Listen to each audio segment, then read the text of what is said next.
안녕하세요. 안녕하세요.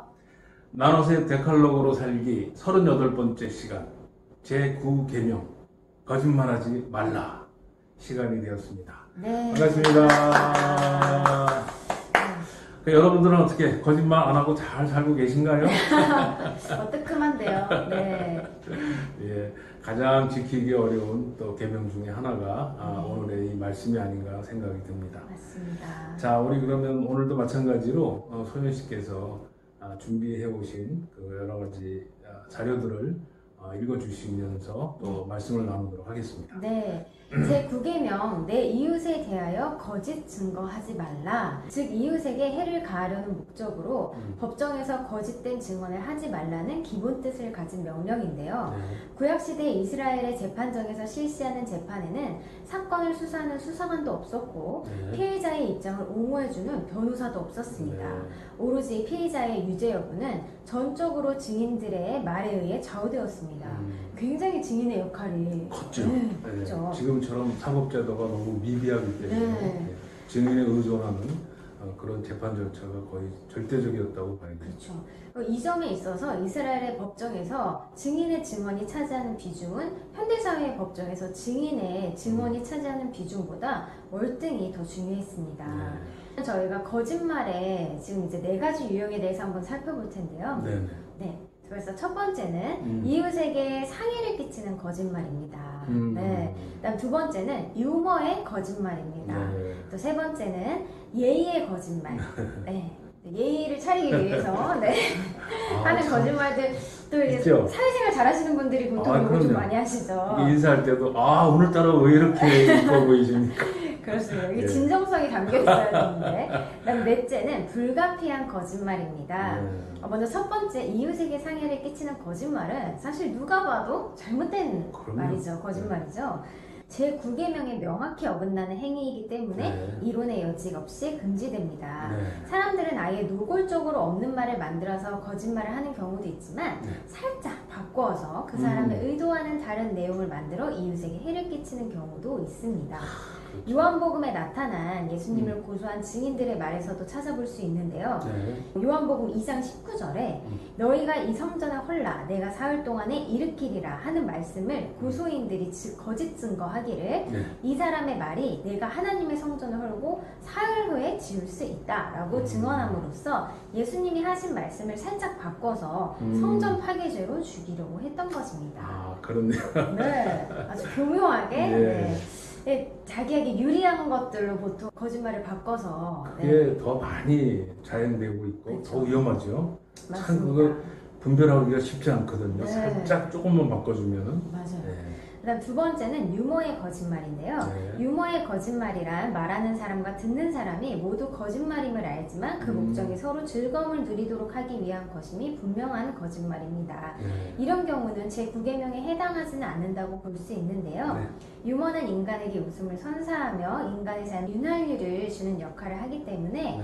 이게 허용할 수 있지만 그렇지만 너무 품위를 잃지 않는 선에서 적절한 유머를 하는 지혜를 갖추는 것이 필요하다고 보는데요. 네. 보통 이제 상대방에게 즐겁게 해주려고 하는 의도와 다르게 또 상대방의 기분을 나쁘게 만들거나 사행하게 만드는 그런 결과를 초래하지 않도록 예. 주의해야 되는 것이 바로 이 유머의 거짓말이라고 볼 수 있겠는데요. 그 고급스러운 스킬이 좀 필요하죠. 그렇습니다. 또 그걸 전문으로 하는 분들이 또 직업이 있고. 네, 그렇죠. 네. 그래서 그다음 세 번째 예의의 거짓말이 있습니다. 아무래도 일반 분들이 이 예의의 거짓말을 좀 많이 사용하시지 않을까 싶은데요. 그렇죠. 예. 우리가 사회생활을 하는데 필요한 것이기도 합니다. 예를 들어 저희가 편지를 쓸 때 그분에게 존경하는 마음이 그렇게 크진 않아도 존경하는 누구누구에게 뭐 사랑의 마음을 담아서 뭐 이런 것들 네 이렇게 서로에게 좋은 호감과 인상을 받게 되고 예의를 갖추는 어떻게 보면 노력의 표현이라고 할 수 있죠. 그렇죠. 예. 또한 특별히 상대방을 비판하거나 또 욕을 해야 할 경우에도 이런 표현이 아주 필요하고 또 적절하게 사용하는 것이 필요한데요. 네. 선진국일수록 이와 같은 예의의 거짓말, 이걸 또 에티켓이라고도 하죠. 네. 이런 문화가 잘 발달이 되어 있는데요. 상대방에게 서신을 쓸 때나 아니면 반대 의견을 제시할 때, 또 논쟁을 할 때 상대방에 대한 예의를 먼저 충분히 표시한 뒤에 또 자기의 의견을 이야기하는 것이 또 이렇게 저희가 살펴볼 수 있습니다. 예, 그 꼭 필요한 것 같아요. 남과 대화를 할 때도 네. 내가 저 사람한테 오늘 좀 싫은 소리를 해야 되겠다 생각하더라도 네. 먼저 그분의 장점이나 좋은 점, 친절한 점을 먼저 이야기해서 그렇죠. 그분의 마음을 좀 이렇게 편안하게 해준 다음에 네. 내 부족한 점이나 이런 걸 얘기하면 수용 가능성이 높은데 네. 우리 사회생활을 하면 예의에 맞는 거짓말은 정말 아까 말한 대로 에티켓으로 네. 우리가 좀 활용을 많이 할 필요가 있을 것 같다 네. 이런 생각이 듭니다. 맞습니다.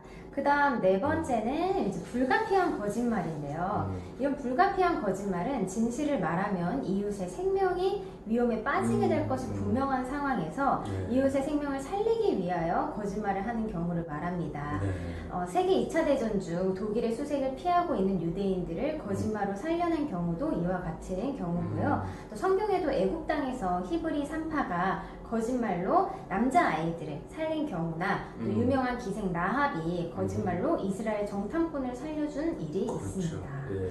네. 그리고 사실은 이 불가피한 거짓말을 할 때 자기의 생명을 내놓고 할 수도 있어요. 아까 라합 얘기도 하셨지만 그렇죠.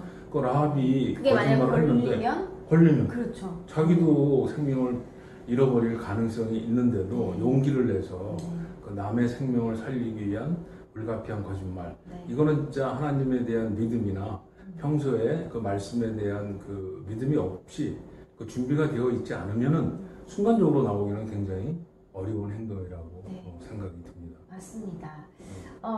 이와 같은 사건들을 이제 저희가 평가를 할 때 하나님이 이들을 칭찬하신 것은 이들이 거짓말을 했다는 사실 때문이 아니라 이들이 네. 믿음을 가지고 행동을 그렇죠. 했다는 사실이기 네, 때문입니다. 평소에 믿음을 갖고 그런 그 마음을 갖고 생각을 했기 때문에 이건 하나님이 기뻐하시는 일이다 하는 판단이 섰을 때 네. 자기 목숨을 내놓고라도 거짓말을 할 수 있는 그런 믿음의 예가 아닌가 그렇게 생각이 듭니다. 맞습니다. 네.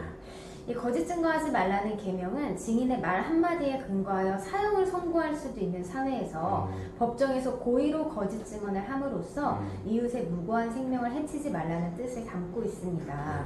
우리는 그럼 왜 정직해야 되는가? 네. 한번 생각을 해보면요. 예. 뭐 어렸을 때부터 정직해야 된다, 거짓말하지 말아야 된다라는 이야기는 사실 저희가 자라오면서 많이 듣고 저희가 잘하게 되잖아요. 네. 보면은 세상 사람들은 뭐 이 정도쯤이야. 예. 그냥 뭐 거짓말로도 사실 인지를 안 하고 예. 생각도 안 하고 예. 넘어갈 수 있지만 저희는 예수님을 믿는 자로서 떳떳하기 위해서 부끄럽지 않은 그런 저희 그리스도의 삶을 드러내기 위해서 기독교 시민으로서의 삶을 저희가 드러내야 되잖아요. 그렇죠. 네, 그렇기 때문에 저희가 정직하는 것이 굉장히 중요하고요. 특별히 또 이 거짓은 사단의 전유물입니다. 그렇죠. 네, 그렇기 때문에 이 거짓은 바로 사탄적인 것이기 때문에 우리는 하나님의 자녀로서 거짓을 거부해야 합니다. 네.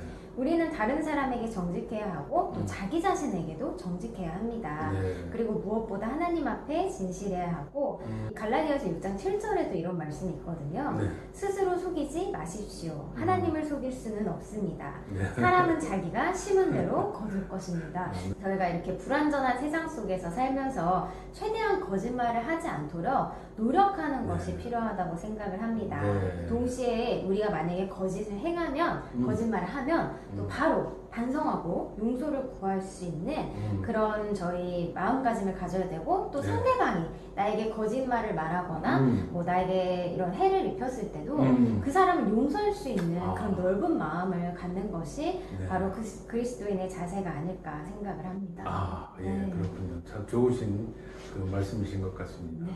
우리가 이 거짓말을 하지 말라는 그 금지 명령에 또 우리가 행위 명령은 어떻게 되죠? 행위 명령은 진실을 정직하라. 그쵸, 진실을 말하라. 예, 네. 그렇게 될 것 같습니다. 그래서 맞습니다. 거짓말을 하지 말라는 단순한 금지 명령이 아니고 진실을 말해라.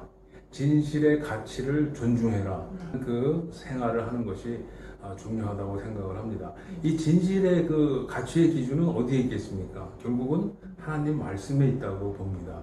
그래서 오직 말씀만이 진실하기 때문에 그 진실의 가치를 믿고 살아가는 저희들은 그 가치를 하나님처럼 존중해야 되고 그 가치를 떨어뜨리는 거짓말을 해서는 안 되겠다 하는 그런 다짐이 우리 삶 속에서 아주 네. 구석구석 조그만 일에서부터 큰 일에까지 이 진실은 하나님의 말씀을 대변하는 것이고 하나님의 가치를 높이는 것이고 하나님께 영광을 드리는 것이다 하는 그런 마음가짐으로 진실을 우리가 잘 수호하고 존중하고 진실의 뿌리가 우리 삶 속에 깊이 내려서 말씀과 성령의 역사가 우리 가운데 강하게 나타나야 되겠다 하는 생각을 다시 한번 하게 됩니다. 네, 그렇습니다.